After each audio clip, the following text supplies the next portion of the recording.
आज सकाळी आमच्या इथे कॅन्डीवाला आला होता. त्याला कोणी कोणी बुड्डी के बाल भी म्हणतात. तुम्ही काय म्हणता कमेंटमध्ये सांगा. मला लय आवडते. पिल्लूसाठी एक घेतलं होतं, माझ्यासाठी एक घेतलं होतं. पिल्लूला दिलं तर पिल्लू काही इंटरेस्ट दाखवत नव्हती त्याच्यामध्ये. शेवटी घेतलं तिनं. तिने मस्त भांडी खेळत होती लहान मुलासोबत. मग तिला घेऊन घरात आले बघा. झोप घालायचं होतं पिल्लूला, कारण की माझे कामं राहिलेले होते. नंतर काही संध्याकाळच्या स्वयंपाकामध्ये काही तुरीचं वरण बनवलं. माझं पोट दुखत होतं, माझी पहिली तब्येत ठीक नव्हती म्हणून साधा स्वयंपाक केलेला आहे.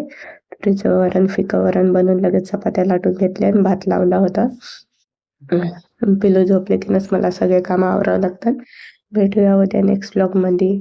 आणि सबस्क्राईब करायला विसरू नका. आणि लाईक करा, सबस्क्राईब करा, कमेंट बी करा. Bye bye.